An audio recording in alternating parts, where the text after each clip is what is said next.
ඔන්නේ අනුනේ දැන් අපි රේසර් ගහන තමයි හදුවේ. ඉතින් අපි රේසර් මැෂින් එකේ එහෙම පොඩ්ඩක් බලන්න ඒ පැත්තට යමු. මේ ඔයාලට පේනව නේද? මේ කියන්නේ අපි රේසර් ගහන මැෂින් එක.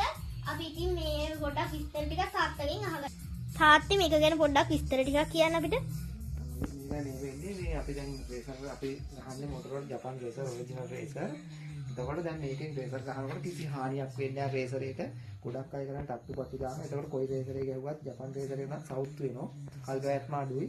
අපි දැන් මේව මෙන්න මෙහෙමයි අපි ගහලා පෙන්නමු රේසර් එක.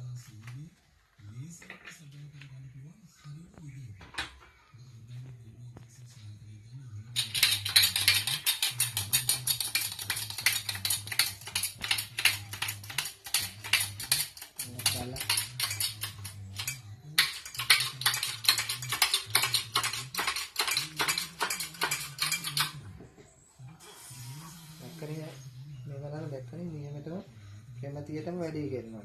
ඒ කියන්නේ ඔයාලා ඉතින් මේ වගේ තැනකට බඩුවක් දෙනකොට දෙන්න මේ බලලා තත්ත්වේ රිපෙයාර් කරන විදිය නැත්නම් කටුමිටි දාලා තට්ටු කරලා ගැහුවම් රේසරේ කල් පැවැත්ම අඩුයි වැඩක් නෑ.